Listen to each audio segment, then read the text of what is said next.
Ako ang inyong Lolo Pael at ito ang aking kwento. Tarantadong Pulis. Ano? Tanggap na ako? Pero pre, hindi pa naman tayo tapos sa training ah. At saka, di ba may personality test pa tayo? Ano ka ba? Dapat nga masaya ka kasi hindi mo na kailangan pagdaanan pa lahat ng yan, di ba? Saka, ako kaya ang kaibigan mo. Kung anong meron ako, magkakaroon ka rin. Inakbayan pa ni Raji ang kaibigan saka ito niyakag papunta sa kung saan. Habang si Paulo naman ay hindi maintindihan kung ano ang mararamdaman. Kusa siyang nagpatianod sa kaibigan. Masaya siya na kinakabahan. Magse-celebrate tayo dahil simula sa susunod na linggo, may sarili na tayong baril. At pagkatapos magiging makapangyarihan na din tayo. Nang gabing yun ay nagpakalango sa alak si Raji, habang si Paulo naman ay alalay lang. Alam niya kasing siya ang maghahatid sa kaibigan pauwi. Hindi sila pwedeng parehas na lasing. Alam mo pre, masaya ako dahil kahit papaano nakita ko yung effort ni Dad na tulungan ako. Aba, hindi madali yung gusto niyang tapusin ko, no? Kaya ngayon, total, hindi ko rin naman nakuha yung gusto ko na maging isang professional photographer Lulubusin ko na lang ang advantage ng kursong natapos natin. Ha? Anong ibig mong sabihin na lulubusin, pre? Di, alam mo na. Ano po bang hindi natin kayang gawin gayong tayo na ang batas?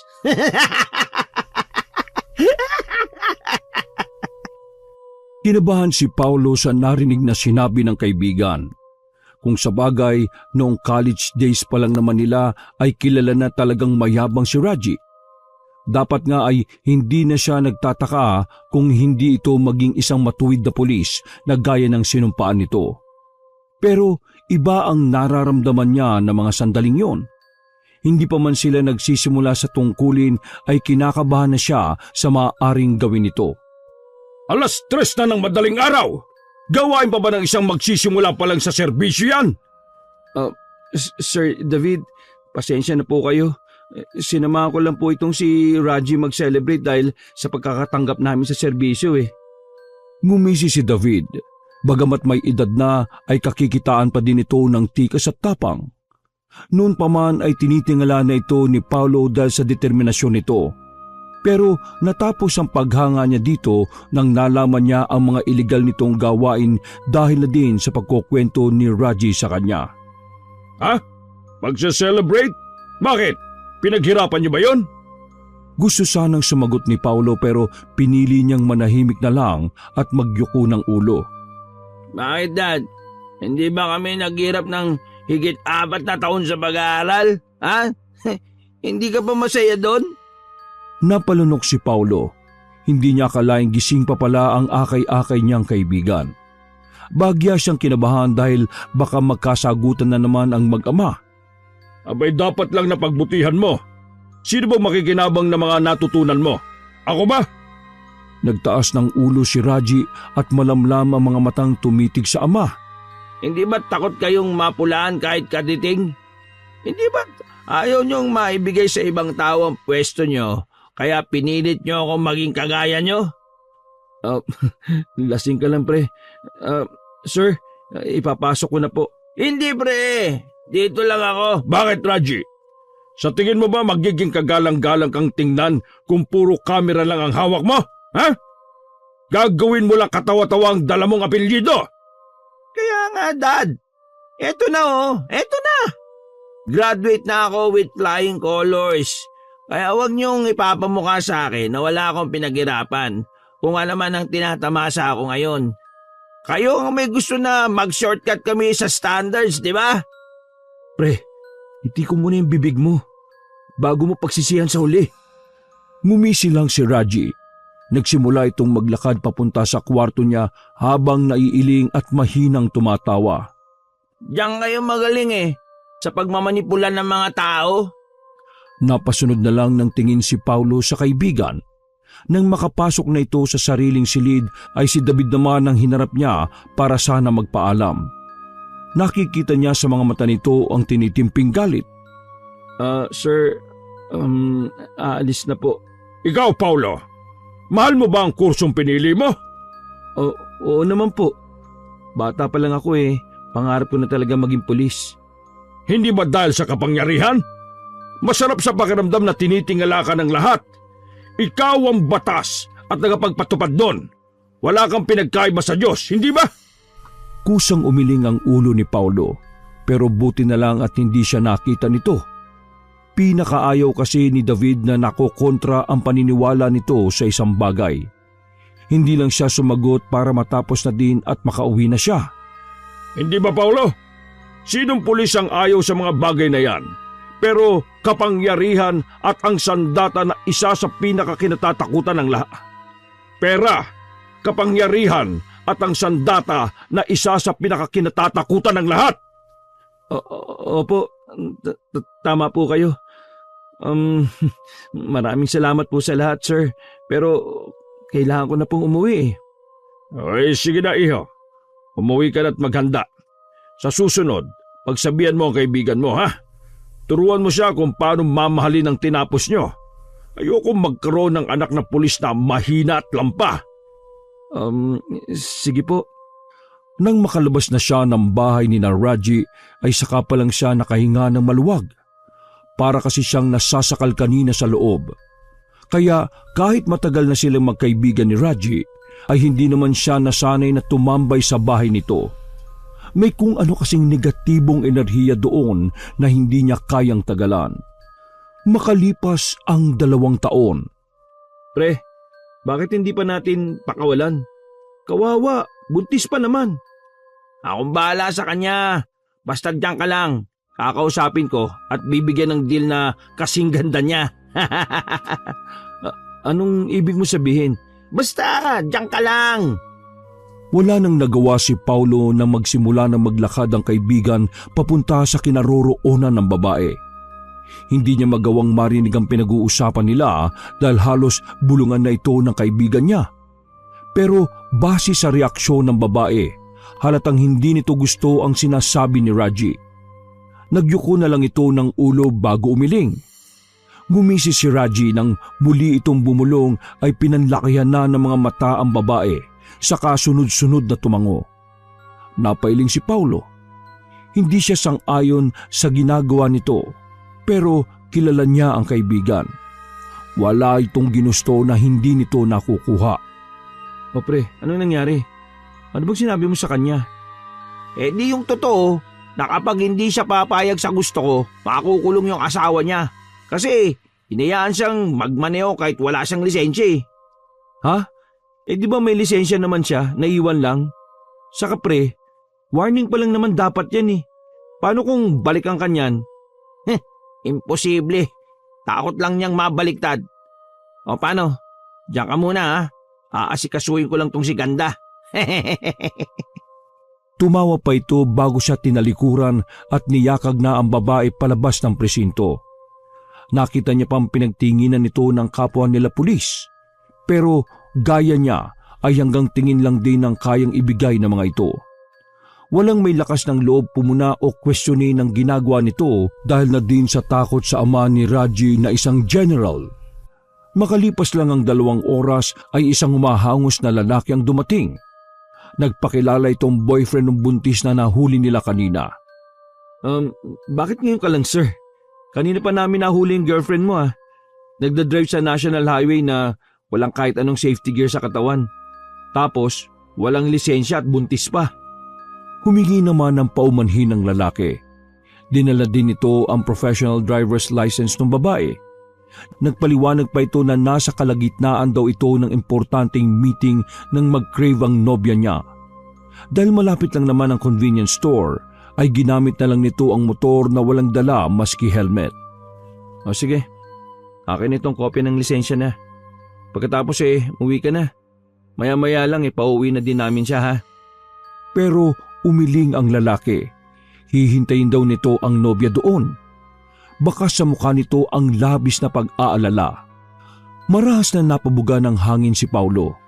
Ang totoo ay expertise niya na ang magtakip ng ginagawang kalokohan ni Raji. At yung mga ganoong senaryo hindi na yun bago sa kanya. 1 oras pa at dumating na si Raji. Wala na itong kasama kaya nagtaka siya. Lumapit siya sa kaibigan at pasimple itong tinanong. Oh, nasaan na yung babae? Umuwi na, bakit? Ha? Ayan kasi yung boyfriend oh. Hinihintay nga yung babae. Ganun ba? Kaya naman pala enjoy na enjoy sa akin yung jowa eh. Mukhang matamlay sa kamay ang lalaki. Naiiling pa si Raji bago nito nilapitan ng tuluyan ng lalaki. Plastic nitong tinapik sa balikat ang lalaki saka pinauwi na din.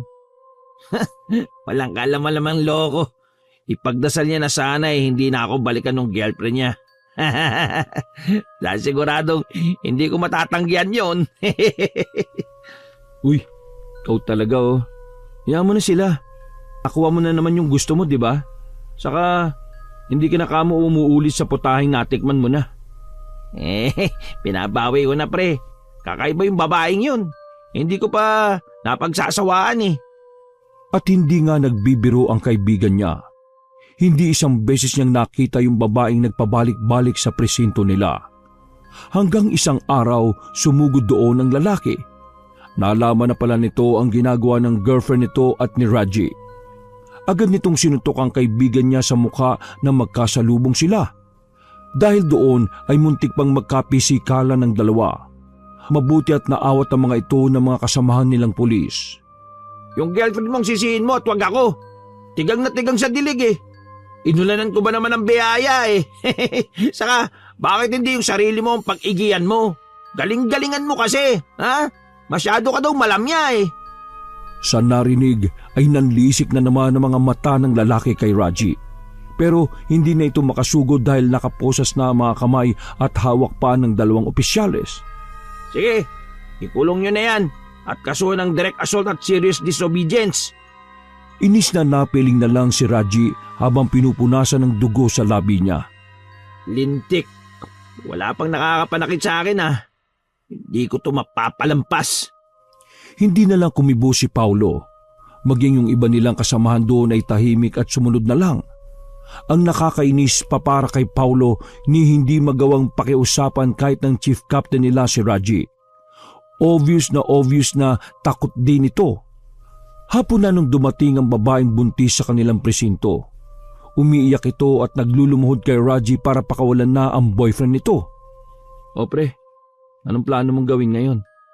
Pinag-iisipan ko pa eh. Pero may gusto akong gawin eh. Napailing si Paulo sa pagkakangisi ni Raji. Alam niyang hindi na naman maganda ang plano nito. Tumango na lang siya at bumalik na sa ginagawa niya. Nagulat na lang siya na magsisigaw ang lalaki at pagmumurahin si Raji. Lalo na nang akayin niya ang babae palabas sa presinto. Maya-maya pa ay inilabas na din yung lalaki ng isa sa kasamahan nila na madikit din kay Raji.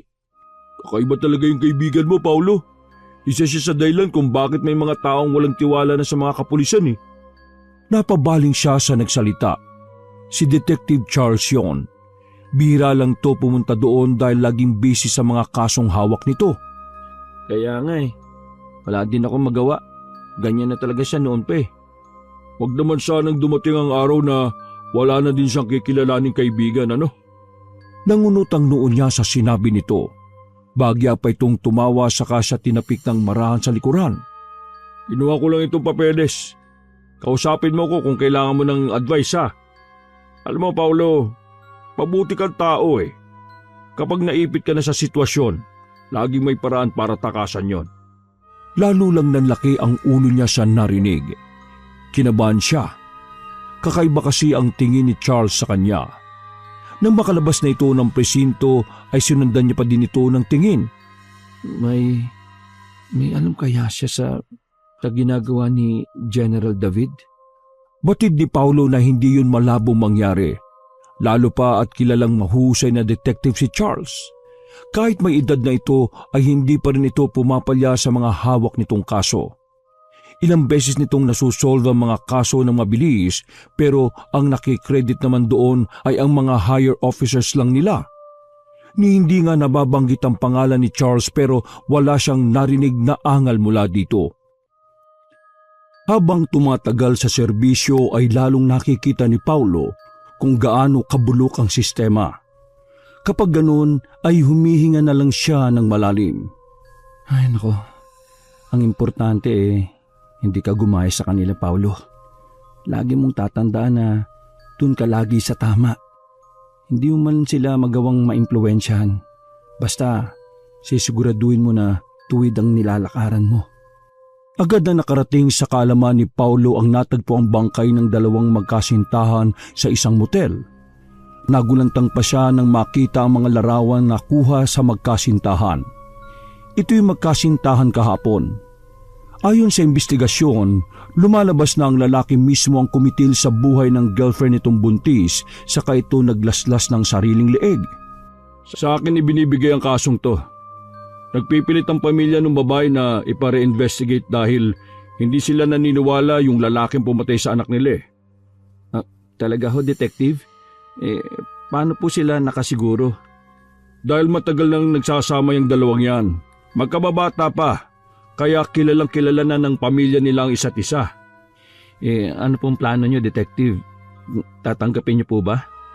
Nakibit balikat si Charles at ngumiti sa kanya. Ikaw ang magsabi sa akin, worth it ba na bigyan natin sila ng hustisya? Hindi nakakibo si Paulo. Malinaw na oo ang dapat na isagot niya sa matandang kaharap, pero nandun ang takot niya.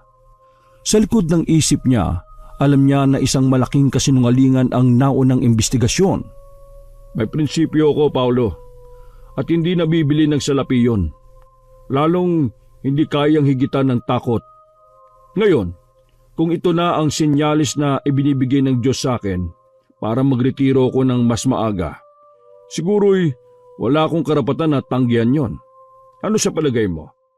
Ibig niyo pong sabihin magre-resign na kayo at hindi natatanggapin ang kasong ito? Pero umiling si Charles. Hindi pa ngayon. Baka pagkatapos na ng kasong ito. Pero may request sana ako sa iyo, Paulo. Sige lang ho. Marunong ka bang magdasal?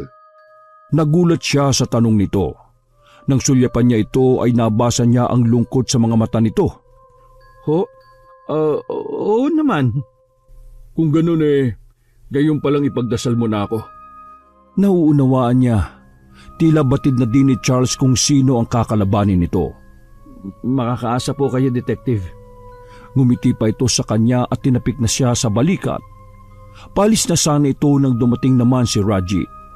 Oh, detective! Nariyan ka pala. Anong masamang hangin ang nagdala sa iyo rito, ha? Parang ngayon lang kasi kita nakitang tumambay na matagal dito Ikaw pala, SPO3. Kinuha ko lang tong bagong kaso.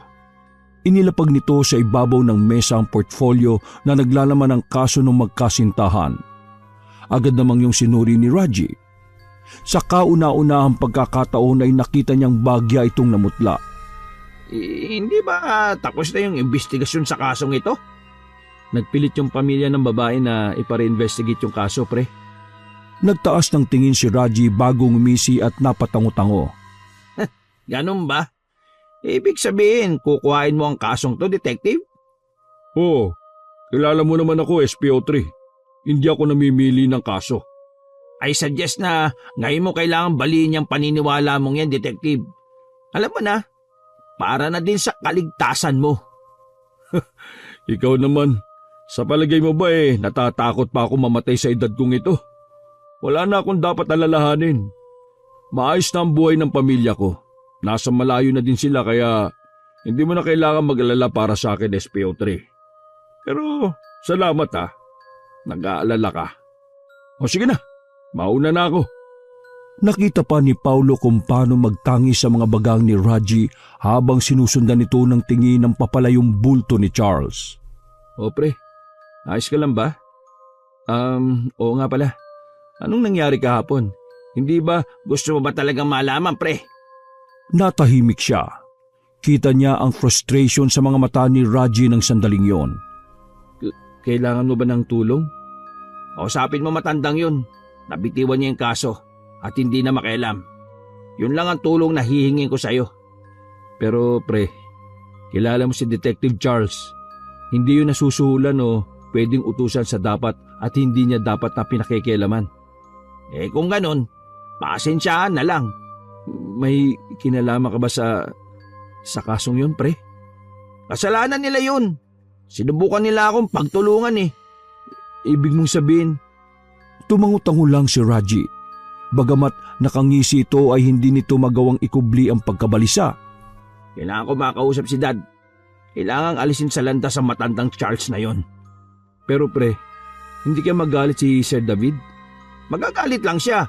Pero kaninong apelido ba masisira kapag hindi niya ako tinulungan? Hanggang sa mawala na sa harapan niya ang kaibigan ay hindi pa din siya makapaniwala na aabot ito sa puntong papatay ito. Ilang araw pa ang lumipas, nakita silang muli ni Detective Charles. Halata sa mukha nito ang pagkatuliro. Detective, mabuti nakita tayo ulit. Kumusta? Malungkot itong nagkibit balikat. Binitiwan ko na yung kaso. Talaga po? Ano pong nangyari? Alam nila kung nasaan sa Canada mga anak ko, Paulo. Naintindihan naman kagad ni Paulo ang ibig nitong sabihin. Malungkot siyang napailing. Naintindihan ko ang desisyong ginawa nyo. Wala talaga silang hindi kayang gawin, detective eh. Tahimik na naikuyom ni Charles ang kamao. Marahas na bumuntong hininga at nailing. Hindi ko matatanggap na natalo ko ng takot, Paulo. Hindi yung katanggap-tanggap. Minsan talaga, kailangan nating isakripisyo ang prinsipyo natin para na din sa kaligtasan ng nakararami, lalo na't ng mahal natin sa buhay. Nang araw din na yon ay nagsumiti na ng resignation letter si Charles. Hindi mapigilang malungkot ni Paulo. Mawawalan na siya ng tinuturing na ama sa istasyon. Pero mas mahalaga ang kaligtasan nito lalo na ng pamilya nito. Hindi ako mawawala. Pwede mo akong dalawin sa tahanan ko minsan. Nakangiting tumango si Paulo. Tinulungan niya pa ito sa pagliligpit ng mga gamit nito. Bukod sa kanya ay marami pang iba ang nalungkot. Lalo na ang mga kasama nito sa investigative division. Makalipas ang isang buwan. Nakakilala mo ba yung baguang prom di pare? Narinig ko lang na ngayon darating. Bakit? Dumating na ba? Oo, katabi lang ng table mo. Ba't kasi na-late ka eh? Sumama kasi yung pakiramdam ko eh. Ganun ba? Baka makita mo yun ngayon. Kilalanin mo Mukhang tahimik at mabait eh. Tama nga si Raji. Pagdating niya sa desk niya ay nakita niya agad ang bagong mukha. Mukhang bata lang naman ito ng ilang taon sa kanya. Tahimik nga at sa palagay niya ay mabait kung mukha ang pagbabasihan. Ay, ikaw ba yung bago? Tumango naman ito at ngumiti. Nice to meet you. Marco po, sir. Patrolman Marco, right? Opo, sir. Ano ka ba? Paulo na lang tawag mo sa akin para mas komportable. Hindi naman tayo nalalayo ng edad eh. Kapag nasa harapan na lang ng mga boss, saka na tayo maging formal. Ngumiti naman ito at tumango. Salamat, Sir Paulo. O ano? Nakakilala na ba kayo ni Prom di pre? Ano ka ba pre? Marco pangalan niya. Patrolman Marco? Yes sir. Ipagtimpla mo naman kami nitong pare ko ng kape Okay po sir.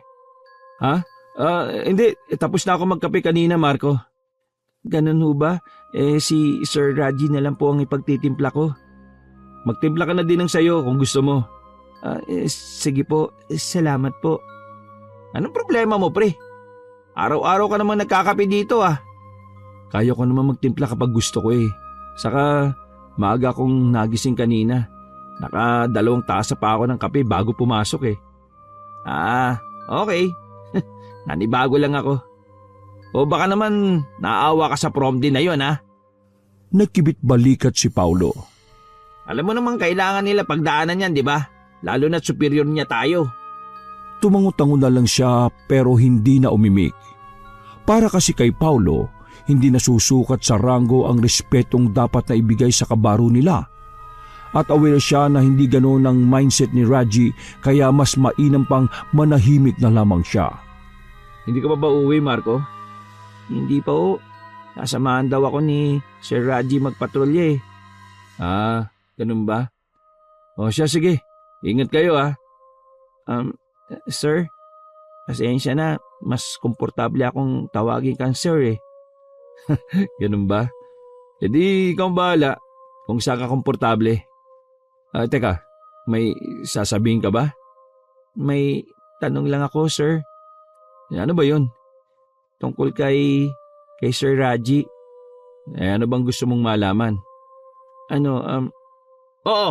Ano, patrolman? Handa ka na ba? Nagkatinginan na lang sina Paulo at Marco. Hindi na nakasagot pa si Marco sa kanya kaya tinanguan niya na lamang ito. Oo, sir. Kung ganon, tara na. O paano? Mauna na kami muna, pre, ha? Ililibot ko lang itong si patrolman sa mga lugar na dapat niyang subaybayan kapag nagsimula na siya magronda. Sige. Mag-ingat kayo, pre. Hindi malaman ni Paulo pero kinakabahan na siya sa tuwing may isasamang bago si Raji. Pakiramdam niya ay gagawa na naman ito ng krimen. Wala nang napala yung pamilya nung magkasintahang napatay ni Raji. Homicide ang pinalabas ng sumunod na investigador na dahilan ng pagkakamatay ng mga ito. Gaya ng unang investigasyon, isinisisi nga iyon sa lalaki. Nakahinga lang ng maluwag si Paulo nang makita niyang pumasok naman ng maayos si Marco kinabukasan. Kumusta ang patrolya kagabi? Ayos naman, sir. Kakabisaduhin ko pa rin pero tingin ko naman madali lang yon. Mabuti naman kung ganon. Paano? Nagkape ka na ba? Hindi pa nga, sir eh. Magtitimpla ako. Pagtimpla na din ba kita? Naku, hindi na. Kaya ko na yon. Ayos lang, sir. Bukal ito sa loob ko. Sige, ikaw ang bahala. Kinagabihan noon ay sinamahan naman ni Raji si Marco sa pagpapatrolya. Dahil hindi pa naman inaantok ay hindi muna umuwi si Paulo.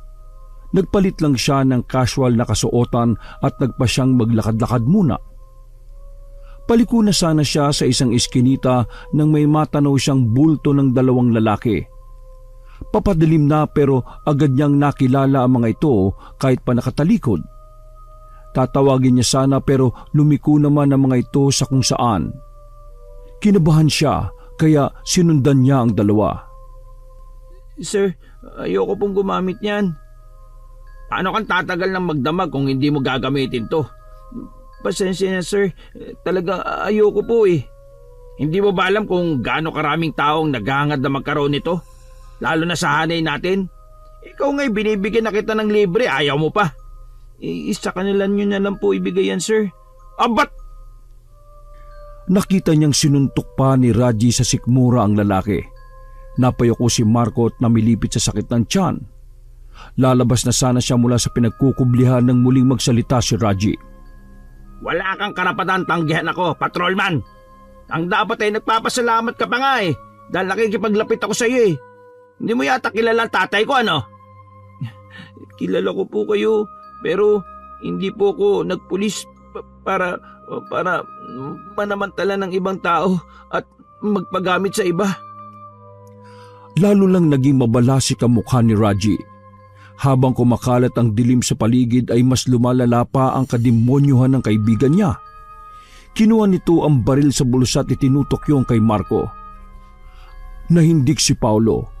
Hindi alam kung ano ang gagawin. Nahihiya siya sa sarili. Niwala siyang tapang na meron si Marco. Siya ay nanatili lamang na isang anino sa dilim. Gaya kung paano siya magtago ngayon kahit may nangangailangan sa kanya. Huwag ka magpa-feeling banal, patrolman. Wala pang nakakatanggi sa akin at sa mga kagustuhan ko. Pero pagbibigyan kita ngayon. Pero tandaan mo hindi sa lahat ng oras ay mapagbibigyan kita. Susunod ka pa rin sa akin sa lahat ng ipag-uutos ko. Naintindihan mo? Opo, susunod ako sa kahit ano. Basta walang kinalaman sa prinsipyo ko bilang isang pulis. Pagtimplahin mo na lang ako ng kape. Paglabay ng damit mo o palinisin ng banyo, gagawin ko po yun lahat. Isa kang hangal. Walang totoong matino sa larangang to. Lahat tayo lunod sa kapangyarihan. Tingnan natin kung hanggang kailan ka tatagal sa prinsipyo mong yan. Bago pa siya makita ng mga ito ay mabilis na siyang sumibat. Nakita niya pa ang pagsakay ng mga ito sa mobile. Gaya dati, walang nagawa si Paulo kung hindi ang panooring mawala sa paningin niya ang sasakyan. Hanggang kailan ka mananahimik? Gulat na napabaling si Paulo sa likuran niya. Nanlaki ang mga mata niya na makita doon si Charles. Nakatayo at nakapaloob ang dalawang kamay sa suot na pantalon. Detective? Paano? Ikaw naman, para kang bago ng bago sa akin. O ano, kumusta ka? Napayuko siya at napakibit balikat. Hindi ko alam kung anong mararamdaman ko, detective. Puro ka naman detective. Resign na nga ako, di ba? Uncle Charles na lang. Sige. Kumusta naman ho kayo?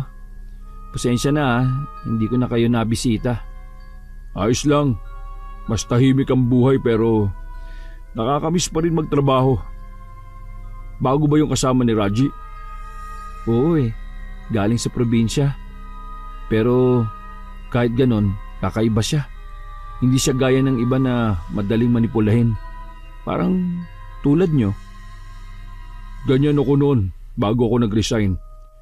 Pero hindi na ngayon. Natalo pa rin nila ako eh. Hindi kayo natalo. Sadyang ginawa nyo lang yung alam nyong tama para sa pamilya nyo. Ganyan ba madalas mong ikatwiran sa sarili mo tuwing may nakikita kang mali pero pinipili mong manahimik? Higit pa sa tama ng baril ang dating ng salitang yon para kay Paulo. Nahihiya siyang nagyuko ng ulo. May oras ka pa ba, Paulo? Maglakad-lakad tayo. May alam akong parisan na may malamig na beer. Ano, gusto mo? Kimi siyang ngumiti at nagpaunlak sa matanda.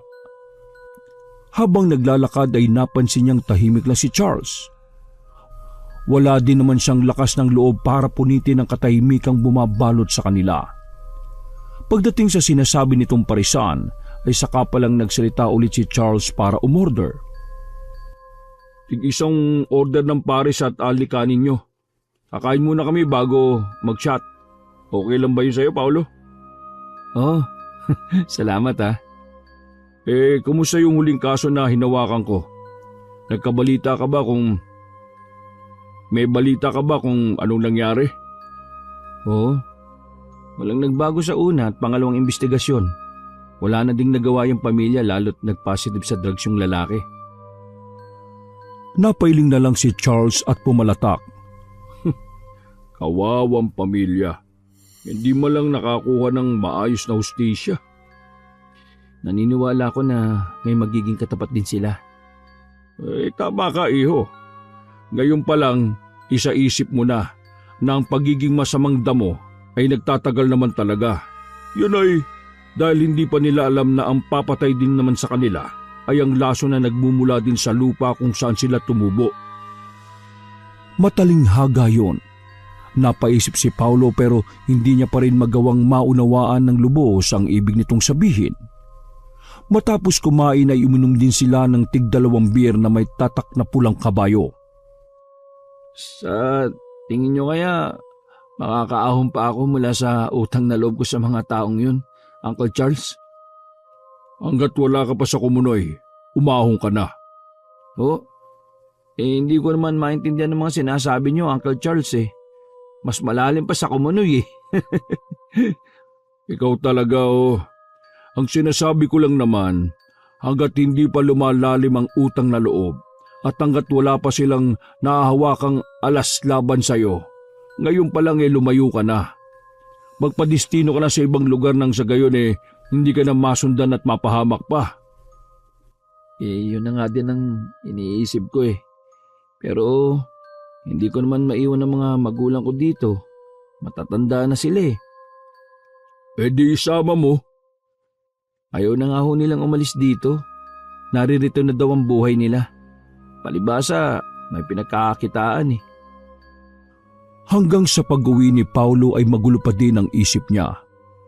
Hindi na siya nakapagbihis dahil sa antok at tinanghali na din ng bangon kinabukasan. Magandang araw ho. Dito ba nagtatrabaho si Marco? Napaangat na mukha si Paulo sa babaeng nagsalita. Aminado siya, Bahagya siyang natigilan at natulala dahil sa kaakit-akit nitong mga mata. Marco, yung baguhang pulis ba na galing sa probinsya? Opo. Oo. Kaya lang hindi ko alam kung nariyan na siya. Kadarating ko lang din kaano-ano kanya? Kasintahan ko si Marco. Napangiti siya at lihim na nainggit. Mainhin din kasi magsalita ang babae at pinukumilos. Ganun ba? Gusto mo bang pumasok muna? Baka nasa loob na siya. Ako, wag na po. Nakakaya naman. Hindi, ano ka ba? Ayos lang. Halika, at mainit dito sa labas. Pagpasok pa lang nila ay natuon na agad sa kanila ang mga mata ng kapwa niya mga pulis. Mapabinata man o may girlfriend o asawa ay napako ang mga mata sa babae. Hindi naman maitatangging maganda ito. Morena, subalit may napakagandang hubog ng katawan at maamong muka. Si Raji ang agad na lumapit sa kanila pero ang mga mata nito ay nakapokus sa babaeng kasama niya. Pare, wag mong sabihin na may kasintahan ka na pero ngayon mo lang sasabihin sa akin ha? Ha? Nako hindi. Nagkakamali ka. Girlfriend siya ni Marco. Sinama ko lang dito sa loob kasi mainit na sa labas. Ha? Si Marco? Wow! Napakaswerte naman ng bugoy na yon. May maganda at sexing chick pala ha. Siya pa ang dinadayo. Pasensya na po kayo. Kadarating ko lang kasi galing sa probinsya. Talaga? Wala ka din bang cellphone na magagamit para makakontak siya? Ha? Wala po eh. Ay, kawawa ka naman. Hayaan mo, bilang senior ni Marco, dirigaluhan ko kayo ng tig-isang cellphone. Nako, wag na po sir. Ayos lang po kami ni Marco. Nasa na nga pala si Marco? Hindi ba siya pumasok? Nandyan lang siya. Maya-maya lalabas na yon. Halika, maupo ka muna doon, miss. Maya po ang pangalan ko. Wow, napakaganda mo naman, Maya. Kinabahan si Paulo sa kilos ng kaibigan. Kilalang kilala niya na kasi ito. Yung ganong galawan nito, alam niyang may gusto na naman itong makuha. Kumilos na siya at hinahanap si Marco. Natagpuan niya naman ito sa banyo. Naglilinis doon. Agad siyang nakaramdam ng habag sa lalaki. Oh, nariyan ka lang pala. May janitor naman tayo dito Bakit ikaw naglilinis dyan? Ayos lang ako, sir. Gagamit ba kayo ng banyo? Nako, hindi. Yung si Maya, nariyan sa labas. Bilisan mo na lang kasi kinakausap na siya ni Raji Yaman mo na yan. Nakita niya kung paano manlaki ang mga mata ni Marco. Dali-dali nitong binitiwan ng hawak na panlinis. Inayos sa mga yun at lumabas na din. Langga, anong ginagawa mo dito? Langga, naku, pasensya ka na. Napaluwas na ako kasi... Bumulong ito kay Marco kaya hindi nila narinig yon. Maya-maya pa hinarap naman sila ni Marco. Pasensya na po, mga sir. Ilalabas ko lang po itong kasintahan ko at kakausapin sandali. Ano ka ba, Marco? Ayos lang yun. Pwede siya pumunta dito. Nasabi ko na yun sa kanya. Hindi ba, Maya? Opo. Pasensya na po. Ilalabas ko na lang po siya. Babalik po kaagad ako. Lahat ng nasa istasyon ay nasa magkatipan ang atensyon. Nang malingunan niya si Raji ay kakaiba ang kislap ng mga mata nito habang nakatitig sa likurang bahagi ni Maya. Pre, alam ko na naman yung tingin mo na yan Pati ba naman kasintahan ng kabaro natin? Hoy, bakit? Wala pa nga akong ginagawa Raji, katatapos lang ng problema mo dahil sa babae. Mahirap yan. Ang importante, nalalampasan ko, di ba? At saka, magkasintahan pa lang naman sila. Yung mag-asawa nga, naghihiwalay sila pa kaya. Ikaw talaga. Hayaan mo na si Marco at Maya. Iba na lang pagtripan mo. Teka nga muna. Bakit ba kontrang-kontra ka Hindi ka naman dating ganyan Trip mo din ba si Maya? Ano? Hindi Ang sa akin lang, kawawa naman si Marco pag nagkataon. Kawawa! Kapag hindi niya hinusayan ng pagbabantay sa jowa niya, talagang kawawa siya sa uli. Dahil wala pang nakakatanggi sa charm ko, pare. Tumayo si Raji at lumabas na ng presinto. Hindi niya napigilang sundan ito dahil baka mamaya ay manggulo pa ito sa magkasintahan. Pero awa ng Diyos ay wala naman na doon sina Marco at Maya. Kita niya ang panghihinayang sa mga mata ng kaibigan. Ngumisi pa ito nang makita siyang nakasunod dito. Alam ko na. Total, wala ka pa namang nagiging jowa kapag napa-oo ko yan si Maya. Ipapahiram ko din siya sa'yo. Dahil sigurado ako, virgin pa yon, pre. Parang hayok na hayok sa laman ang paraan ng pananalita ni Raji ng mga sandaling yon. Uhaw na uhaw ito sa kagustuhang makuha si Maya. At doon mas natatakot si Paulo. Habang nanggigigil kasi si Raji ay lalo itong nawawala sa katinoan. Tanghali na makabalik si Marco. Wala noon si Raji dahil ipinatawag ito sa opisina ng General, ang tatay nitong si David. O, kumusta? Nasaan na si Maya? Nasa apartmento na tinutuluyan ko, sir. Sinabihan ko na din siya na huwag i-entertain si Sir Raji dahil ganun talaga yon. Tama yung ginawa mo. Dito na ba siya titira? Iyon nga ho ang gusto niya eh. Naglayas kasi siya sa kanila dahil tinututulan ng mga magulang niya yung magiging kasal namin. Ha? Ganun ba? Bakit naman? Baka naman mapahamak siya dito niyan. Hayaan niyo, akong bahala sa kanya. Sir, salamat pala sa pagpapapasok sa kanya kanina. Nabanggit niya, mabuti daw kayong pulis, hindi gaya ni Sir Raji. Saka naalala ni Paulo yung nakita niya ng nagdaang gabi. Alam mo, Marco, mas mabuti kang pulis kaysa sa akin. Yun ang sabihin mo kay Maya. Oh, naku, bagito pa lang po ako dito, Sir Paulo. Ang totoo niyan kayo ang iniidolo ko eh. Lalong nakaramdam ng hiya si Paulo sa sarili. Masarap madinig yun mula sa isang pulis na papausbong pa lang. Pero mabigat yun sa kanya dahil batid niyang wala pa sa kalahati ang nakikita nito tungkol sa kanya. Basta't maniwala ka sa akin. Alam ko na mas mahihigatan mo pa ako kung ano ako ngayon. Manatili ka lang sa paniniwala mo at prinsipyo. Ngumiti naman si Marco sa kanya at tumango. Tinapik niya naman ito sa balikat. Ilang linggo ang nagdaan. Naging maayos naman ang lahat. Madalas ay inuutusan pa din ni Raji si Marco ng kung ano-anong bagay, pero hindi naman nagrereklamo ang huli. Nakangiti ito kapag kumikilos. Nalim namang ikinakainis ng kaibigan niya. Ano bang klaseng tao yan si Marco? Hinihintay ko magreklamo pero hindi yun nangyayari. Lagi pa kang nakangiti. Baka sadyang masunurin at masiyahin. Ikaw na din na may sabi, galing probinsya yan eh. Malamang sa malamang, matyaga siyang tao. Ha? Lahat ng tao nauubusan ng pasensya. Mahahanap ko din ang kahinaan ng isang yan. Pare, bakit ba gusto mong pahirapan yung tao? Okay naman siya magtrabaho ah. Kasi matigas siya at nagtatapang-tapangan. Kailangan ko lang siyang palambutin ng konti. Hindi ko maintindihan pre. Paanong palalambutin? Tinitigan siya ng kaibigan at nginisihan na naman. Tinapik siya nito sa balikat. Basta't huwag ka na lang makikialam pre ha. Alam mo na, dating gawi. Naiwan na naman siyang tulala at puno ng pag-aalala. Hindi niya din alam kung hanggang kailan siya mananatiling bulag, pipi at bingi sa mga katarantaduhan nito.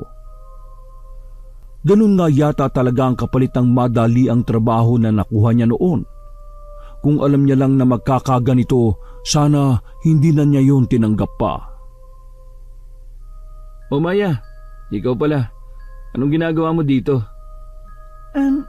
Nagdala po ako ng mga pagkain para kay Marco at sa inyo na din po. Wow, mukhang marami-rami yan ah. Ano bang meron? Birthday po kasi ni Marco. Hindi niya po yata binanggit sa inyo. Wala nga siyang nabanggit sa amin. Nako, tagabala ka pa. O, halika, Pasok ka muna sa loob. Hindi na po. Pakitawag na lang po si Marco. Hanggat maaari sana ayoko na makausap yung si... Oh, Maya! Nariyan ka pala! Halika dito sa loob! Narito si Marco! Ano kasi? Ano ka ba, pre? Bakit hindi mo siya tinulungan sa mga daladala niya? Kasi hindi naman siya papasok eh. Iaabot niyan lang yan kay Marco. Takto! Hindi pwede yung ganun. Ano ba yung mga dala mo, Maya? Mga pagkain para kay Marco at sa'yo na din. Wow! Ikaw ba may luto na mga yan? Oo, kasi birthday ni Marco ngayon. Talaga? Tamang-tama pala. Dala ko na din yung ibibigay kong regalo sa inyong dalawa. Ho? Ano pong regalo? Halika sa loob, ibibigay ko doon. Sinubukan pa nitong hawakan ang kamay ni Maya pero mabilis na nakaiwas ang babae. Nailing na lang si Paulo habang pinagmamasdan kung paano magulat si Raji sa inasal ni Maya. Wala pa kasing nakagawa ng ganun sa kanya. Gaya ng madalas nitong sabihin, ito ang batas, kaya naman lahat ng nais nito ay nakukuha niya. May problema ka ba, pre? Napansin ko kanina ka patahimik. At saka nakakarami ka na ng bira. Nagpabili ka pa ulit ng isang case. Ayos lang yan. Tapos na naman din yung working hours eh. Buti nga't hapon na nagdala ng pagkain si Maya. Pero pre, parang lasing na lasing ka na. Makakawi ka pa ba niyan? Ano ka ba, pre? Para namang wala kang bilib sa akin eh. Teka lang ha. Nagulat pa siya na makitang naglakad ito papunta kina Marco at Maya na masayang nakikipag-usap sa mga kabaro nila. Oo, iba talaga ang kasalan sa probinsya. Kaya nga kahit nagkakaroon kami ng problema sa ngayon, doon pa din namin gustong maikasal. Kakasal na kayo? Imbitado ba kami dyan ha? Nako, oo naman ho sir. Yun kung kakayanin yung bumiyahin ng napakalayo. Mahigit sa 10 oras ho kasi ang biyahe mula dito sa atin, papunta sa probinsya namin ni Maya. Ha? Yun lang ba? Baka kahit biyaheng langit, kayanin ko yan eh. Basta si Maya lang ang kasama ha. Natahimik ang lahat dahil sa sinabing yun ni Raji. Maging si Paulo ay hindi nakaisip ng paraan para saluhin ang sinabi ng kaibigan. Ano pong ibig niyong sabihin, sir? Hindi pa ba obvious, Marco? Lahat kami dito nagpapantasya dyan sa jowa mo. Kung bakit ba naman kasi proud na proud kang ipangalandakan siya dito eh. Tiningnan isa-isa ni Marco ang mga katrabaho nito. Ganon din si Paulo pero umiiling siya dito. Maging ang iba ay umiiling din pero hindi nagagawang magsalita o kontrahin man lang si Raji. Umiling si Marco at tumayo mula sa pagkakaupo. Hinawakan pa ni Maya ang kamay nito para sana pigilan pero hindi nagpatinag ang lalaki. Wag mo na sila idamay, sir. Ikaw lang naman ang abusado sa lahat na nandito eh.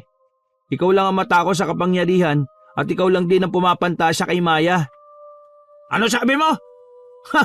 Sumasagot ka na sa superior mo? Yumayabang ka na! Ano ba yung pinagmamalaki mo, ha? Hindi kayo nararapat na irespeto at igalang. Dahil hindi naman kayo kagalang-galang eh. Ganon. Itong sayo. Ano? Tingnan natin yung tapang mo. Napasingap sila lahat nang bigla na lang ilabas ni Raji ang baril at itutok yon sa sintido ni Marco. Pre, ano ka ba? Ibaba mo yan. Hindi tama na manutok ka ng baril. Akong batas dito. Anong hindi tama? Narinig mo ba kung paano magsalita ang lalaking yan? Napakayabang eh. O ano ngayon? Ngayon mo patunayan ang kayabangan mo. Ano, ha? Palibhasa nakainom na din kaya naging matapang na din si Marco. Nakipagtitigan nito kay Raji nang walang takot sa mga mata. Ano ba akala mo na matatakot ako sa'yo? Bastusin mo na ang buong pagkatao ko. Malitin mo na ako. Pero wag na wag mong babastusin ang babaeng pinangarap kong iharap sa altar. Ha? At sino ka sa akala mo? Mapipigilan mo ako sa gusto kong gawin? Wala pang nakagawa nun, oy. At lalong hindi tulad mong bagito at promdi lang ang makakapigil sa akin. Wala din akong pakialam sa mga trip mo sa buhay. Basta, wag na wag mong idadamay si Maya dito. Ano kung gusto ko? Dadaan ka muna sa ibabaw ng bangkay ko. Bigla na lang inagaw ni Marco ang baril na hawak ni Raji. Agad na pumigil si Paulo at ang iba pa nilang mga kasamahan na naroon. Pero sadyang ayaw paawat ng dalawa. Hanggang sa isang malakas na putok ang pumailan lang. Bumagsak sa lapag si Marco. Agad na tumagas ang dugo mula sa ulo nito. Kasunod noon ay ang malakas na sigaw ni Maya. Dali! Tumawag kayo ng ambulansya! Bilisan nyo! Halos panginigaan ng kamay si Paulo habang sinusubukang pigilan ang pagtagas ng dugo mula sa ulo ni Marco. May malay pa ito pero halos duling na ang mga mata. May dugo na ding lumalabas sa bibig nito. Nang hawakan ito ng mahigpit ang mga kamay niya ay tinapik niya yun ng marahan. Shh! Nandito lang ako. Huwag ka na magpilit magsalita. Darating na ang ambulansya. Si Maya, sir. Huwag mo siyang pabayaan. Pakiusap. Huwag mo siyang isipin. Mapagkakatiwalaan mo ko. Kapit lang ha. Panagutin mo siya. Yun ang mga katagang huling sinambit ni Marco bago ito tuluyang nawalan ng malay. Si Maya naman ay nag-hysterical na. Halos hindi na nito alam ang gagawin. Kulang na lang ay himatayin na din ito. Mabuti na lang at naging maagap din ang iba nilang kasamahan. Self-defense ang dahilan kaya nabaril ni Raji ang kasama nyo. Hindi ba, Paulo? Sandaling hindi umimik si Paulo. Ang totoo ay ilang beses niya nang pinag-isipan kung ano ang gagawin at sasabihin niya sa oras na kausapin siya ng ama ni Raji. Pinuno niya ng hangin ng dibdib at nilakasan ng loob. Maniniwala po ba kayong itatanggi ko na self-defense ang nangyari, General? Anong ibig mong sabihin? Na nagsisinungaling lang si Raji sa akin? Naroon po ko, kaya alam ko ang totoong nangyari. Hindi po ito simpleng kaso lang ng self-defense o disgrasya. Si Raji po mismo ang naglabas ng baril at itinutok yon kay Marco. Maging ang matanda sa harapan niya ay hindi makapaniwala sa mga sinasabi niya ng sandaling yon. Ultimo si Paulo ay nahihiwagaan kung saan niya kinukuha ang tapang para magsiwalat ng katotohanan. Mukha yatang tumaliwas ka na sa nais ng anak ko, Paulo. Isa ka na ba sa kalaban niya ngayon? Naguluhan siya sa sinabi ni David. Ngumisi naman ito at nailing. Hindi ko inaasahan na magagawa mong ilaglag ang kaibigan mong matalik, Paulo. General, ano pong ibig niyong sabihin? Alam niyong totoo? Lahat ng totoo ay alam ko. Walang lihim na may tatago sa akin. Ngayon, ang tanong ko, mapagkakatiwalaan ka pa rin ba ng anak ko, Paulo? Hindi ko na po kinakaya ang mga nagagawa ni Raji, sir. Nakakapatay na po siya ng mga tao. Hindi nito kakayanin pa ng konsensya kong ilihim at pagtakpan. Patawarin niyo po ako, sir. Marahas na bumuga ng hangin ng general at tinitigan siya. Mukha yatang nakakalimutan mo na talaga kung paano nagsakripisyo ang anak ko para sa iyo, Paulo. Nagsakripisyo ho? Sige na, pwede ka nang umalis, Paulo. Sa ngayon, tatanggalan muna ng arma si Raji at hindi muna siya mag-duty. Simula nga ng araw na yon ay hindi na pumasok pa sa istasyon si Raji. Wala din siyang ideya kung saan ito nananatili dahil hindi rin naman siya nito kinokontak. Kumusta na si Marco? Kailan ang operasyon niya? Hindi daw siya pwedeng operahan, sir. Ha? Bakit daw? Di ba sabi nila bumaon sa bungo yung bala? Bakit hindi aalisin? Baka kasi ikapahamak niya pa lalo kapag inalis yun. Ha? Ganun ba? Kumusta lagay niya? Comatose pa din. Walang kasiguraduhan kung kailan siya magigising. Nagyuko ng ulo si Paulo. Alam niyang nagawa niya ang maging matapang sa unang pagkakataon. Pero siguro'y mas mainam na mapanagot pa ang tunay na may sala. Yun lang din kasi ang tulong na alam niyang maibibigay sa magkasintahan. May ipapakiusap po sana ako sa inyo, sir. Ano yan, Maya? Basta kaya ko ibibigay ko sa'yo. Uuwi na lang po ako ng probinsya. May importante lang po akong aayusin. Sa ganitong sitwasyon mo pa ba iiwan si Marco? Ngayon kanya mas kailangan. Para din ho sa hustisya ni Marco ang gagawin ko. Ganun ba? Pwede ko naman siyang pabantayan sa mga kasamahan namin.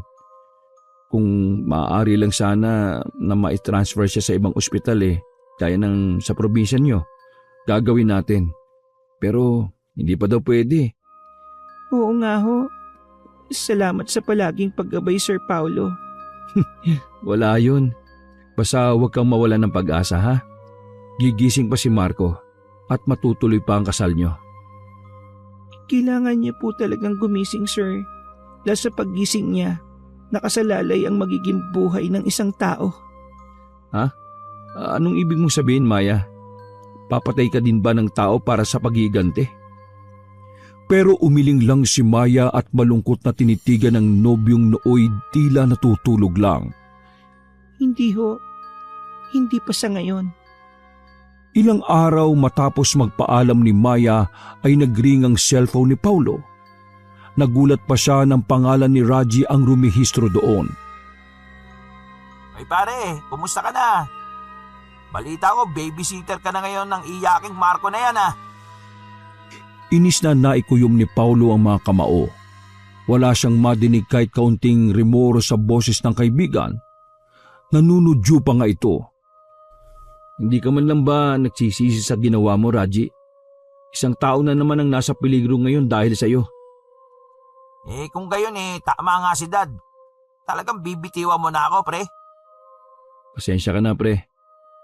Hindi ko na kinakaya ang konsensyang kumakain sa akin gabi-gabi. Saka bakit naman ako magsisisi? Kung hindi ko ginawa yun sa palagay mo ba masosolo ko si Maya? Sa narinig ay lalo pang uminit ang ulo ni Paulo. Kulang na lang ay umusok na din ang ilong niya at tenga. Anong ibig mo sabihin? Pinakailaman mo si Maya? Oops, kalma lang. Siya naman ang lumapit sa akin at nagpadilig Pare, hindi ko na siya hinahanap pa. Ako ang pinuntahan niya. Naririnig mo ba, pre? Ultimo jowa ng iyaking prom din na yan, pinagtataksilan siya habang wala siyang malay. Sigurado ako sa paggising niyan gugustuhin niya na lang ulit mamatay. Ay grabe ka. Matindi ka na talaga, Raji. Sukdulan na ang ginagawa mong ito. Paano pa nagagawang matulog, ha? Ano ka ba? Maimbing pa nga ang tulog ko Masaya ako na nasa bahay lang. Paghapon sa aircon, nanonood, kumakain, nagsha-shopping online. Kung alam ko lang na pwedeng way to para makatakas sa binigay ni Dad na obligasyon sa akin di sana noon pa pumatay na ako ng pulis. Sa narinig ay hindi mapigilang makaramdam ng awa si Paulo sa kaibigan. Bagamat napakasama nga ng kinalabasan ng ugali nito, kung hindi lang sana ito na pressure ng gusto at napangaralan lang ng tama, hindi siguro ito isang kriminal. Hindi pa naman huli ang lahat para magbago't makabawi ka sa mga kasalanan mo, pre. Basta harapin mo lang ang kapalit ng mga nagawa mong krimen. Pero sa gulat niya ay humalakhak lang ito sa kabilang linya. Anong akala mo sa akin, tanga? Masaya na buhay ko, pre. Babalik pa ba ako sa miserable? Ikaw na lang ang manatiling huwaran at tuwid. Kaibigan, wag mo na akong idamay pa. Pagkatapos ay tinapos na nito ang usapan nila. Labis na nang hina si Paulo sa mga nalaman. Malungkot siyang napatitig kay Marco. Patawad, Marco. Hindi ko nagawang ingatan ang pinakamamahal mo. Mapatawad mo sana ako. Ang hindi alam ni Paulo ay yun na din ang huling beses na makakausap niya ng matino ang kaibigan. Kasabay ng hindi pagpaparamdam ni Maya ay hindi na din siya nag-abalang alamin pa ang kalagayan ng kaibigan niya. Gusto niya nang putulin ng tuluyan ng ugnayan dito. Ginampanan niya na lang ang obligasyon niya kay Marco. Wala din naman siyang pinag-aagasos doon dahil si General ang sumasagot sa lahat. Yun ay suhol nito noon pa kay Maya basta't ititikom na lang nito ang bibig. Siya ba yung tinutukoy mo, Paulo? Oo, Detective. Pasensya na kayo ha. 1 buwan na kasi simula nang umalis si Maya. Baka mamaya may nangyari na sa kanya. Kailangan ko lang masiguro na nakauwi nga siya sa kanila. Huwag ka mag-alala. Gagawin ko lahat para mahanap siya. Salamat dito sa larawan ha. O paano? Aalis na ako at magsisimula na ako. Maraming salamat po, Uncle. Tiwala ako sa inyo. Hapon ng kaparehong araw na yon ay isang tawag mula kay General David ang natanggap niya. Hindi niya yon inaasahan dahil dati naman ay nagpapadala lang ito ng maikling email o kaya naman ay ipapasabi sa assistant nito ang nais nitong sabihin sa kanya. General, napatawag ko kayo. Pasensya ka na, Paulo. Busy ka ba ngayong araw? Hindi naman ho. May problema ho ba? Makikiusap sana ako sa iyo na bisitahin si Raji dito sa bahay. Nako, pasensya na ho kayo sir pero ayoko na sanang magkaroon pa ng koneksyon kay Raji at sa pamilya niyo ho. Dinig niya pa mula sa kabilang linya ang marahas na pagbuga ng hangin ni David. Ang buong akala niya ay papatayan na siya nito ng cellphone. O di kaya naman ay mumurahin at susumbatan pero hindi yun ang nangyari. Nakikiusap ako sa iyo. Baka ikaw, makausap mo ang anak ko. Parang kinabog ang dibdib niya sa narinig. Doon niya lang napagtanto na hindi niya pa rin lubusang binibitawan ang pagkakaibigan nila ni Raji. Marin siyang pumikit, nasa tinig ni David ang pagmamakaawa. Bagay na ngayon niya lang narinig mula rito. Ano bang naging problema? Bakit hindi po siya makausap na maayos? Ayaw niya nang lumabas ng kwarto niya. Hindi siya kumakain. Puro tubig lang. Tuluyan na nga siyang tinalo ng awa at pag-aalala.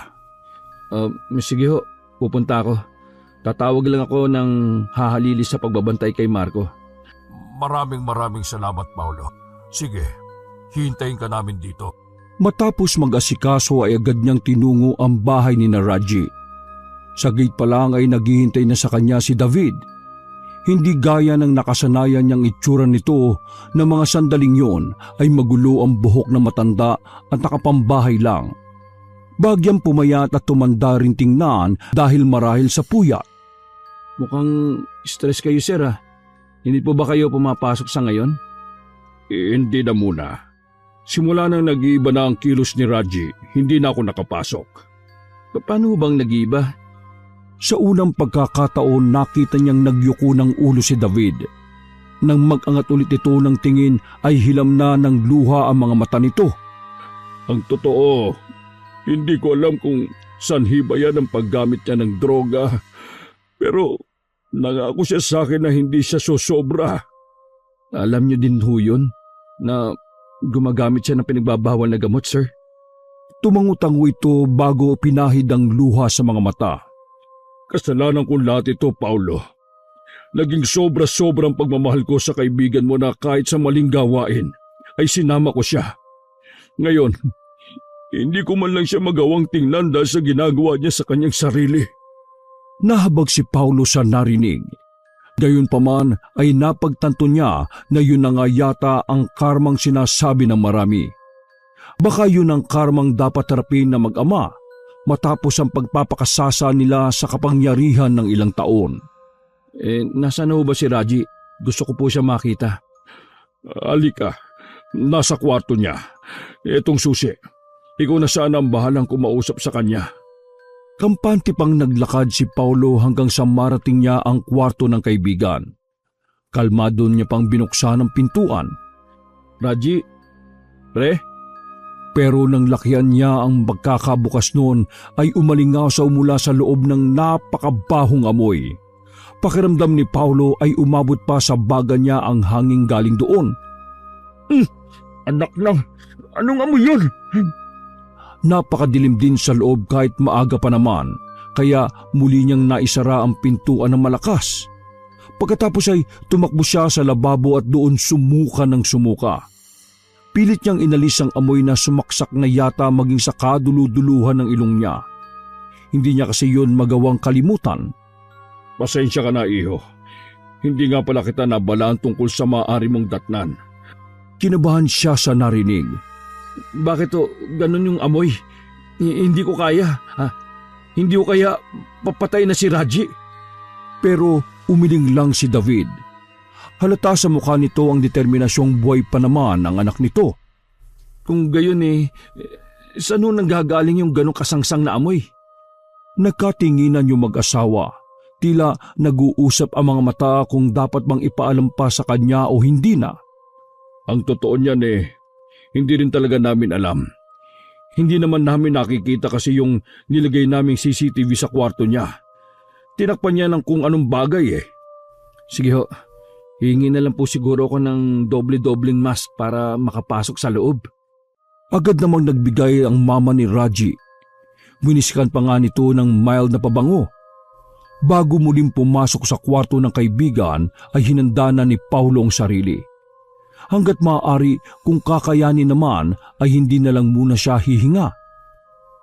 Raji! Pre! Nasaan ka? Nangapa si Paulo sa gilid ng pader pero malalakit na kung ano ang una niyang nahawakan bago niya nakapa ang switch ng ilaw. Nang kumalat ang liwanag ay saka palang tila may nagwala sa gilid ng kwarto. Pre, ikaw ba yan? Ha? Teka, anong... Saka palang nanutulit sa patong-patong na mask ang kakaibang amoy. Nang tingnan niya ang kamay niya, ay doon niya palang nalaman na hindi kung ano lang ang nahawakan niya. Dumi yun ng tao. Posibleng dumi ni Raji. Pre, anong ginagawa mo? Nakatuwad ang hubad na katawan ni Raji sa lapag. Takip nito ang dalawang mata habang umuungol. Ang katawan nito ay balot ng brown na bagay na sa hula ni Paulo ay dumi rin nito mismo. Raji! Bago pa siya tuluyang masok doon ay mabilis na naman siyang tumakbo palayo sa kwarto. Pero sa pagkakataong yon ay sa banyo na siya dumiretso. Agad siyang naghugas ng kamay habang sumusuka na naman. Sinabon niya yon ng maraming ulit. Hindi na din siya natigil sa pagsusuka hanggat sa wala nang nailabas ang sikmura niya. Ano? Dumi niya mismo yan? Ang nasa katawan niyang yon? Hindi lang po sa katawan niya, pati sa pader at sa bintana niya. Ginawa niyang parang pintura sa loob ng bahay yung dumi niya. Dahil doon ay napasubsob na sa kamay nito ang mama ni Raji. Si David naman ay tahimik lang na lumuluha. Kasalanan ko lahat ng ito. Dapat una pa lang pinarehab ko na siya. Hindi ko na sana inintindi pa ang sasabihin ng mga tao. Sa isip ni Paulo ay masaya siya dahil mukhang nakaka-realize na ang papa ni Raji sa mga ginawa nito. Yun nga lang ay parang huli na din dahil hindi na yun nakikita pa ni Raji. Sa palagay niyo ho ba makakatulong kapag sa rehab siya na ilagay? Hindi ho kaya baka pagtripan lang ho siya doon lalo na't kakaiba ang kilos niya? Hindi ko rin alam, iho. Ang totoo ay nauubos na din ang option ko. Kailangan ni Raji ng tulong. Hindi po kaya baka albularyo ang kailangan natin? Subukan lang muna natin. Ano? Albularyo? Isang kahanap nun dito sa syudad. At saka, paano ka makakasiguro na hindi naloloko o magnanakaw lang yung makukuha mo? Sa ganitong bagay ho, ang kailangan lang natin gawin ay maniwala. Nasa sa inyo naman ho kung anong plano nyo. Pasensya na din kayo at papaniwalain din talaga ako sa mga ganong bagay Sige, ipagkakatiwala ko sa iyo ang pagdedesisyon sa ngayon. Alam ko na alam mo kung ano ang ginagawa mo. Salamat po sa tiwala. Hayaan nyo, hindi ako kukuha ng huwad. Sige, mag-iingat ka. Pakiusap, bumalik ka nang may kasama ng sasagot sa mga tanong namin. Nakahanap naman si Paulo ng masasabi niyang legit na albularyo. Pero nang makarating ito kina Raji ay bigla na lang itong sinugod ng kaibigan niya at kinagat sa pisngi. Dahil matanda na ay umamin itong hindi na nito kaya si Raji. Dahil huli na ang lahat. Literal na itong naging aswang at hindi na yun matatanggal pa. Ano? Aswang? Anong kalokohan yon, Paulo? Paanong mahahawaan ng pagkaaswang ang anak ko? Totoo ba yung mga yon? Saka naalala ni Paulo ang mga huling usapan nila ni Maya at Raji. kung paano itong pinuntahan pa ni Maya para lang makipagtalik dito. Malakas ang kutob niyang may kinalaman si Maya sa nangyayari ngayon kay Raji. Nasa sa inyo kung maniniwala kayo. Pero sa palagay ko, sir, totoong nayanggaw si Raji. Yanggaw? Hindi! Hindi! Hindi ko matatanggap ang ganyang paliwanag! Walang sapat na basya ng matandang yon para paratangang aswang ang anak ko! Ibigay mo na ang sapat na pera pati ang mga panggamot niya. Pagkatapos ay palisin na matandang yan sa pamamahay ko! Lihim na nailing si Paulo. Hindi nga naman katanggap-tanggap na magiging halimaw lang ang anak ng isang iginagalang na general. Lalo pat hinubog niya itong katulad niya. Ang hindi alam ni David, noon pa man ay halimaw na talaga si Raji. Mas malala pa nga noon dahil nasa laya ito. May armas at may kapangyarihan. Samantalang ngayon ay limitado ang galaw at kilos dahil nakakulong na. Ipapasok ko na lang siya sa rehab ng Patago. Matutulungan mo ba ako doon, Paulo? Dapat ay walang ibang makaalam nito. Walang problema, sir. Kung saan ho kayo komportable. Agad namang inasikaso ni Paulo ang mga hinihinging tulong sa kanya ni David. Mula sa institusyon na pagdadalhan kay Raji hanggang sa pagtatransfer sa kaibigan niya ay kasakasama siya. Talaga ho bang hindi na siya nalilinisan ng maayos, sir? Hindi na eh. Nanlalaban siya at nanunugod talaga. Sobrang lala ng naging epekto ng droga sa isipan ng kaibigan mo, Paulo. Sinalo niya kasi maging yung dapat ay para sa'yo. Nangunot ang noo ni Paulo sa narinig. Lito niyang inalis ang tingin sa kaibigan na nooy nakagapos habang pinapaliguan ng mga nasa mental hospital. Napabaling siya kay David. Hindi ko kayo maintindihan, sir. Hindi yata sinabi sa'yo ni Raji. Ang kapalit ng mabilisan mong pagpasok sa trabaho at mabilisan na pag-angat ng ranggo.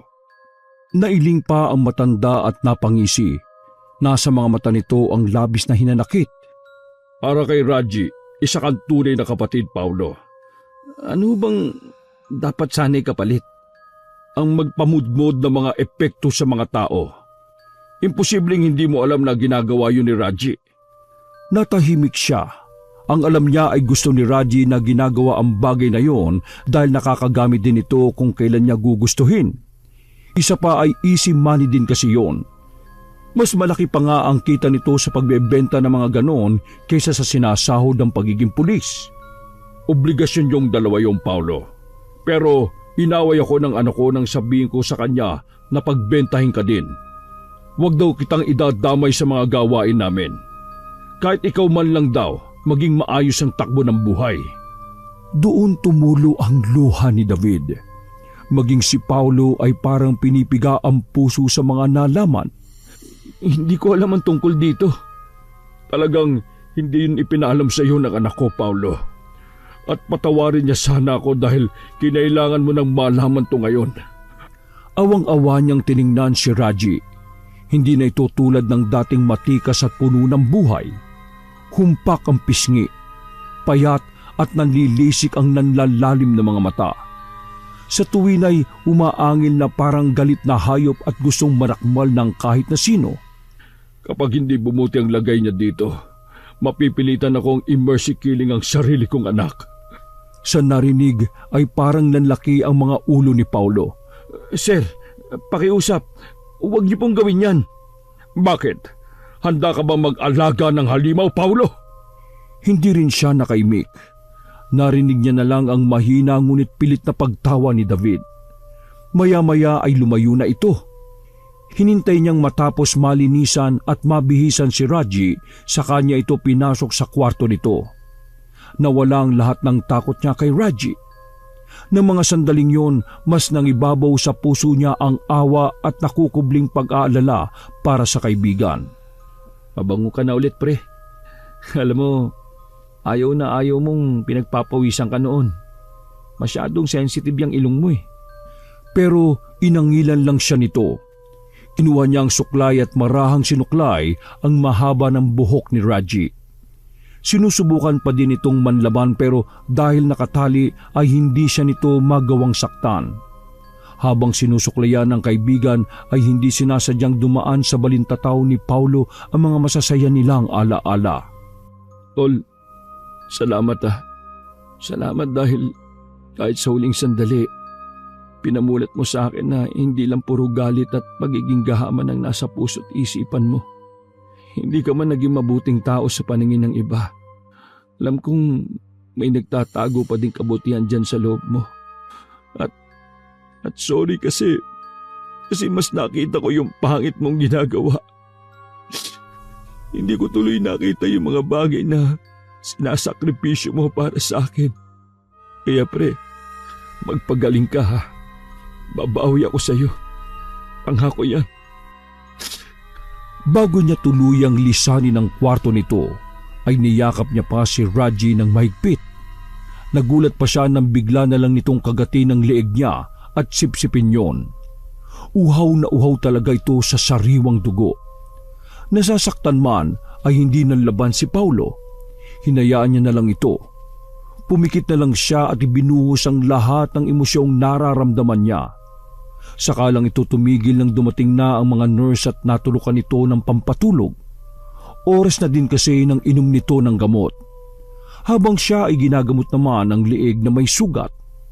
Paglabas ng mental ay sakto namang tumawag sa kanya ang ospital kung saan nakakonfine si Marco. Hindi na daw kinaya ng katawan nito. Matapos mag-seizure ay tuluyan na itong binawian ng buhay. Hello, Uncle Charles. Kumusta po? Eto, mabuti naman tumawag ka. Tatawag pa lang din sana ako eh. Nahanap ko na siya. Gusto ba makausap? Sige ho. Maya, bakit hindi ka na bumalik? Babalik lang ako kapag gumising na siya o kung di na niya kakayanin pa. I'm sorry. Hindi na niya kinaya. Natahimik sa kabilang linya. Tanging mga pagikbi at singot na lamang ang naririnig niya. Ngayon lang din tinawag sa akin eh. Sorry Maya. Okay na po sir. May gagawin lang po ako at pupunta na din ako dyan para kuhain ang labi ni Marco. O sige, mag-iingat kayo. Ngunit hindi pa man nakakahuma si Paulo sa pagkakawala ni Marco ay tumawag naman sa kanya si David. Sir, kaalis ko lang po. Wala na siya, Paulo. Wala na ang anak ko. Literal na napanganga na lang si Paulo, parang sandaling nag-stuck ang oras para sa kanya bago makapagsalita ulit. Paano hong... Pinatay niya ang sarili niya. Tinapos niya na ng tuluyan ang paghihirap niya. Hindi. Gustuhin niya mang magalit kay Maya ay hindi niya magawa. Alam niyang ito lang ang gagawa nun kay Raji dahil ito lang naman ang may motibo. Bukod pa doon ay nagbanta din ito bago umalis. Nasa harapan niya din kasi ang bangkay ni Marco. Ang punot dulong dahilan kung bakit nangyayari ang mga bagay na yun sa kanila ngayon. Kinabukasan ay dumating na din si Maya. Bago ito umalis pabalik sa probinsya kasama ang bangkay ni Marco ay hinarap na muna siya nito. Condolence pala sa kaibigan mo, Sir Paulo. At salamat na din sa pagbabantay kay Marco sa mahabang panahon. Hindi na siya nagtaka kung bakit ito alam yon. Walang anuman. Salamat din Maya. Mag-iingat kayo sa pag-uwi ha. Malungkot din naman itong ngumiti sa kanya saka umalis. Minsan talaga, ramdam ng ibang tao na hindi papabor sa kanya ang hustisya. Kaya ang ginagawa nila ay mag-aral na lamang ng mga itim na kapangyarihan.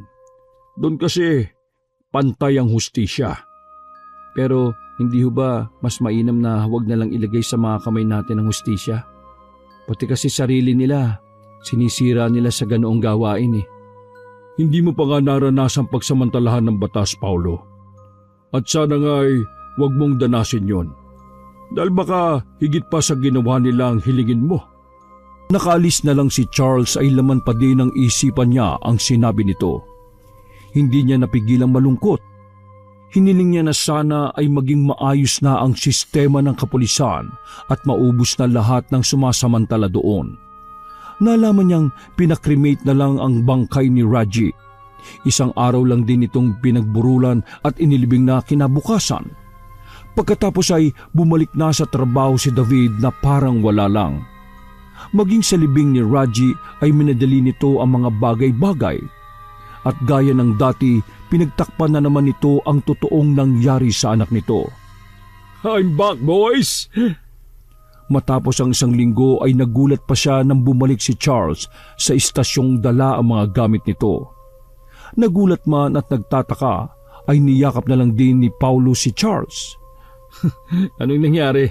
Akala ko ba Nang pumainlang lang mula sa TV ang isang balita, doon ay siniwalat lahat ng mga maduduming gawain ni General David de la Cruz kasama ang ilang mga matitibay na ebidensya. I'm rooting to my excellent attorney. Truth will always prevail. Sa balita ay na-credits pa ang pangalan ni Charles. Siya daw ang isa sa pinakamatapang na detective dahil tumapat siya sa isang mas mataas pa sa kanyang ranggo. Sabay-sabay na nagpalakpakan ng mga kasamahan nila sa loob. Doon lang din naalaman ni Paulo na play lang pala ang pagre-resign nito noon. Nang tanggihan niya kasi ang kaso ni Raji noon ay ibinigay naman dito ang kaso ng pag-iimbestiga kay David. Upang hindi mahalata ay kinailangan nitong umalis sa serbisyo pansamantala. At effective nga yung strategy dahil nalikom lahat ni Charles ang mga ebidensyang kinakailangan niya. Sa ngayon ay kasapi na si Paulo sa investigative group at si Charles ang nagsisilbi niyang mentor. Matapos ang lahat ng nangyari, natutunan ni Paulo na ang pagkalunod sa kapangyarihan ay magdudulot lamang ng panandaliang saya at ginhawa. Dahil sa huli, ito din mismo ang sisingil sa iyo sa lahat ng nautang mong ligaya. Wakas!